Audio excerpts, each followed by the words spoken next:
Okay, hi Year 5. So here we are with another bake-along. It's been a little while since I've filmed one of these, so please bear with me. So I've started off by getting my ingredients together.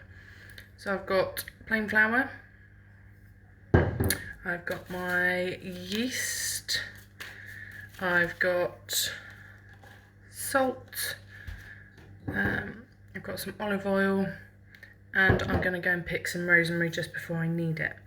So I've started off by weighing out 500 grams of plain flour. The recipe, you can use bread flour, but I've used plain flour before when I couldn't get hold of bread flour, and it works absolutely fine. So I've started off with 500 grams of plain flour in my large mixing bowl. What I'm going to do is I'm going to add my yeast to one side of the flour. She says, not being able to find a pair of scissors. There we go. So I'm going to take my sachet of yeast that you should have in your pack, and I'm going to pour it onto one side of my flour. Now I don't have any fine sea salt, so I'm going to use the same flaky sea salt that I would be using later. And I'm going to measure out 2 teaspoons.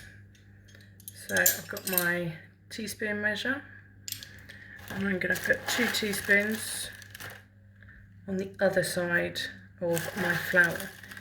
Now the reason for this is that we want our yeast to wake up, and salt and yeast don't actually work that well together in this stage.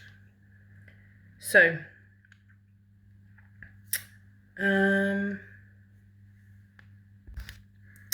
what I'm going to do now is I'm going to mix everything together. So the initial separation prevents the salt from killing the yeast. I'm going to mix everything together now, and then in a measuring jug I'm going to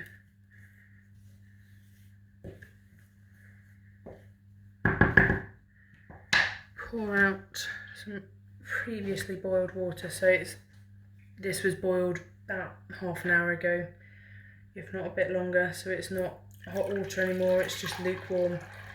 Now I'm going to pour out, it says 350 to 400, and conveniently I have 350 millilitres. Now you don't want it too hot once again, because it will impact the yeast. So lukewarm water. So I'm going to gradually add this to my flour, okay?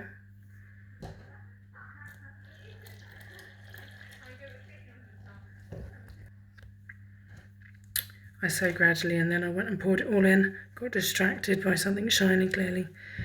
So I'm going to use my spoon initially to mix it all together, and we're going to have quite a sticky dough. As you can see, it's still very floury.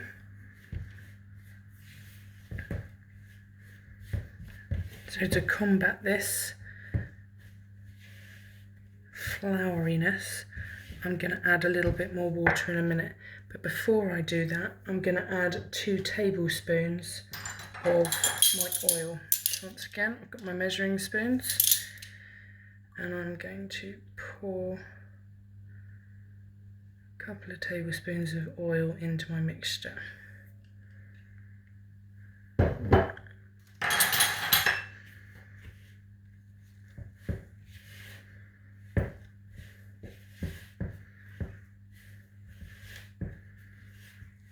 So it is starting to come together a little bit, but I think I'm still going to need a bit more of that water.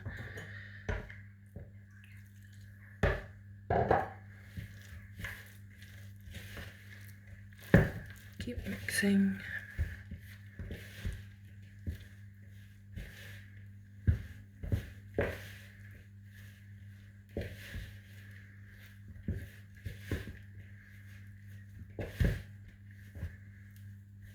There we go, it's starting to come together. I'm going to add a teeny tiny bit more.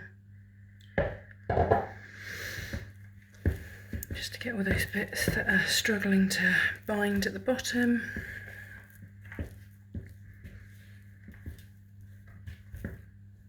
Right, now if your parents are helping you with this at this point, I'd highly recommend removing any jewellery that might be going on because you don't want to be getting bread dough inside rings because you'll be taking hours to get rid of it.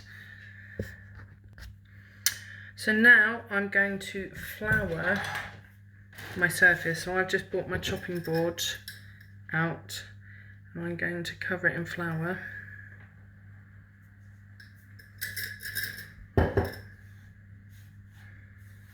Once again, as the slideshow tells you to, now would be a good time to wash your hands if you haven't done so already, because you are about to be getting very hands-on with your dough. Just trying to wrestle my sleeves up of my jumper. So here I have my dough and I'm now going to knead it. So remember from our previous bread making, when we're kneading something, we're going to use this kind of region of our hand and we're really going to push the dough. Now I've got some spare flour set aside so that it doesn't get too sticky, or more to the point, I don't get too sticky. And you're going to work this dough for the next 5 to 10 minutes. So I'm going to pause the video now and speed things along a little bit.